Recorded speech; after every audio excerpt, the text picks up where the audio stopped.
لەرکێ بێسەرمانن سڵاوتان لە بەم کاتتان باش هەواڵەکانم کاژمێرەتان پێشکەشەکەین.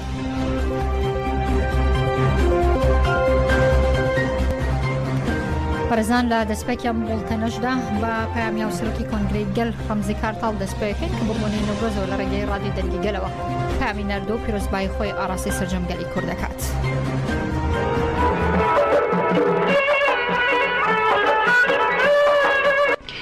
نەورۆزە ساڵە 2024 دەستپێکی ji bo rêvera ku ji bo gerîlayên azadiyê ji bo girtiyên azadiyê dîsa gelimeyê welat derveyê welat pîroz be. Îsal hemleya azadiya rêvera ku çareseriya pirsgirêka Kurd welat derveyê welat tê meşandin. Newroz jî di vê pêvajoyê de em pîroz dikin, pêşwazî dikin. Ew hemleya li tekoşîna gerîla li Kurdistanê bilind bû, tekoşîneke bi heybet, berxwedanên girtiyên azadiyê, berxwedana gelê me welat derveyê welat li Kölnê gehîşte asteke jor. Heştê adarê, pîrozbayên heştê adarê bilind bû. Niha jî em li Newroza îsal pêşwazî dikin bi duruşma azadiya rêbera ku çareseriya pirsgirêka Kurd. Em ê Newrozê xwe pîroz bikin.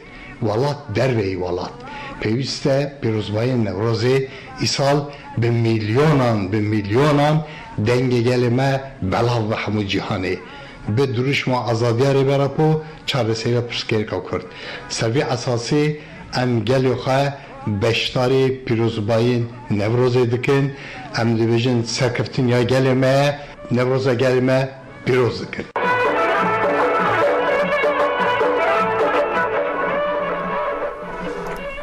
بەڕێزان نەپەکە مزگەێنی نەورۆزی ئەمساڵی ئاشکرا کردووە و لە ڕاگەیەنراوێکدا فەرماندەی بەڕێگەی ناوەندی پاراستنی گەلنەپەکە بڵاوی کردوێتەوە لەلایەن هێزەکانیانەوە لە هەرێمی پاراستنی مەدیا 15 فڕۆکی بەفرۆکانی دەوڵەتی تورک خراوەتە خوارەوە کە لە ناویاندا 2 فڕۆکی جۆری ئاکنجی هەیە کە پێشکەوتوترین فڕۆکی بەفرۆکەوانی دەوڵەتی تورکە و فەرماندەی بڕێگەی ناوەندی پاراستنی گەلنەپەکەش لە ڕاگەیەنراوێکدا خستنە خوارەوەی 15 فڕۆکی بەفرۆکەوانی دەوڵەتی تورکی ئاشکرا کردووە. لە ڕاگەیەنراوەکەدا هاتووە لە نێوان ڕۆژانی سیانزەی شوبات تاوەکویەکی ئادار هێزەکانیان لە هەرێمەکانی پاراستنی مەدیا 15 فڕۆکی بەفرۆکەوانی دەوڵەتی تورکیان خستۆتە خوارەوە. لە بەشێکی دیکەی ڕاگەیەنراوەکەدا هاتووە لە نێوان ئەو فڕۆکانی کە لە نێوان هێزەکانیان خراوەتە خوارەوە 2 فڕۆکی جۆری ئاکنجی هەیە کە پێشکەوتوترین فڕۆکەی بەفرۆکەوانی دەوڵەتی تورکە. ئەوەش خراوەتە ڕووی دیمەنی خستنە خوارەوە فڕۆکانە دەوڵەتی تورک لە بەردەستە لە ماوەکانی داهاتووشدا بڵاوی دەکەنەوە.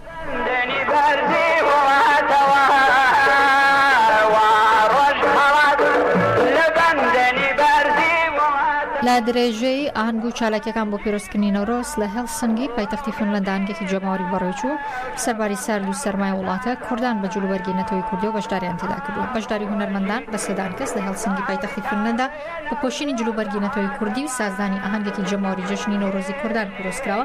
لە ئاهەنگەکەدا ڕەمزی کارتاڵ لەبارەی دۆخی ئێستای کوردستان و گیانەوە هەڵسەنگاندنی کردو و هەروەها لاوپەیمانی چەپی فینلەنداش لی ئاندرسۆن و پاڤۆ ئارهیماکی وتیان پێشکەشکر و پشتیوانی خۆیان بۆ تێکۆشانی گەلی کوردیژی داگیرکەری دەربڕی داوای سەرکەوتنیان بۆ تێکۆشانانە کرد. هونەرمەندان کاردۆ حەمدیە ئورمیە لۆرەنس ئامودێ خەجێ و ئازاد بەدران بەشداریان لە ئاهەنگەکاندا کرد و گۆرانیان بۆ نەورۆزی ئازادی چڕی.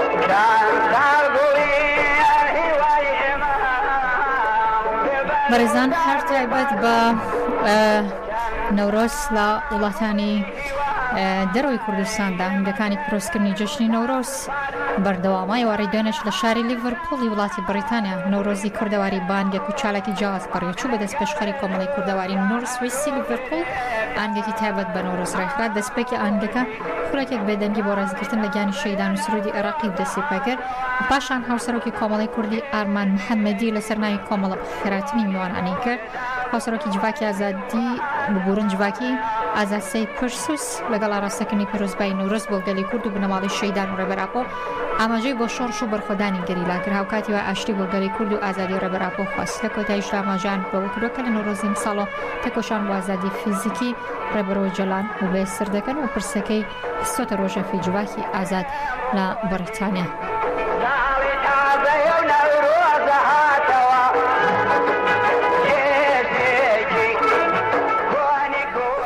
بەڕێزان سبەینێ لە قەندیل نەورۆز پیرۆز دەکرێت لە ئازادەکانی کوردستانەوە بە بەشداری چەندین هونەرمەند و گروپی میوزیکی بەڕێوە دەچێت. ژمارەك لە چالاکوانانی سیاسیش لە ڕێگەی ڕادیۆی دەنگی گەلەوە باستەوە دەکەن کە پێویستە ئێمەی کوردجەژنی نۆرۆز لە قەندیل شکۆدار بکەین. ڕوحی شادێ ئەفەرمێ ڕوحی سەوزی سروشتی کوردستانە ڕێزی بگرین جێژنی کۆنی خۆمانە. نەورۆز پیرۆز بێ لە نەتەوەی کورد و لەو گەلانش کەوا نەورۆز بە جێژنی خۆیان نەزانن.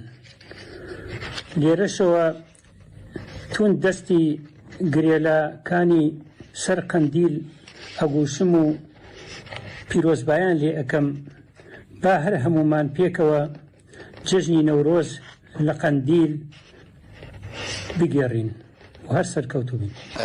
جەژنی نەورۆز جەژنی ئازادی و سەرکەوتن لە هەموو کوردێکی ئازادی خواست دیموکراتی خواست وڵات پارێز تێکۆشەر پیرۆز دەکەم. جەژنی نەورۆز بۆ ئێمەی کورد جەژنێکی پڕواتایە سەرکەوتنی گەلی ئێمەیە داپیران و باپیرانمانە بەسەر زوڵم و ستەمکاری زوحاکی خوێنمەش کاوەی ئاسنگەر بەو تێکۆشانەی خۆی بەو خەباتەی خۆی توانی سەرکردایەتی گەلی ئێمە بکاو ئەو زوڵم و زۆرەی لەسەر گەلی ئێمە هەبوو کۆتایی پێبێنێ. بەڵام بەداخەوە هەتا ئێستاش ئەو زوڵم و زۆرە لەسەر گەلی ئێمە لە هەر چوار پارچەی کوردستان بەردەوامی هەیە. بۆیە کاوەی سەردەم ڕێبەر و بیرمەندی کورد بەڕێز ئۆجالان هەر وەکو کاوە چەکی ئەگەر کاوە چەکوشێکی بەدەسەوە بێسا ڕێبەر ئۆجالان بە چەکوشی فکر فەلسەفە سیاسەتێکی گرێدرا و بە ئەخلاق سەرکردایەتی و ڕێبەراتی گەلی کورد ئەکات بۆ ئەوەی کە لەو زوڵم و زۆر و ستەمەی کە لەسەرمان نەکرێت کۆتایی پێبێت. بۆیە جەژنی نەورۆز بۆ ئێمە جەژنێکە کە ئەتوانی ئێمە شانازی پێوە بکەین و ئەبێت ئەو جەژنە.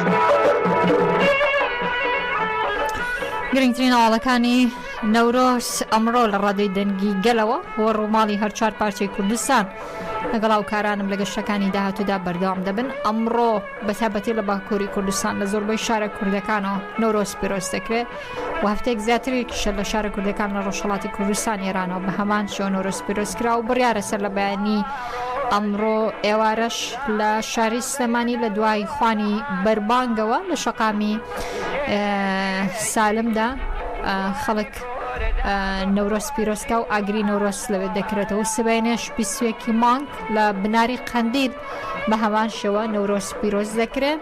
چەندین پەیامی سیاسی گرنگ لە سیاسەتکەشەکانی کوردستانەوە دەدرێت بە بەشداری ژمارەیەکی زۆر لەلایەنە سیاسەکان.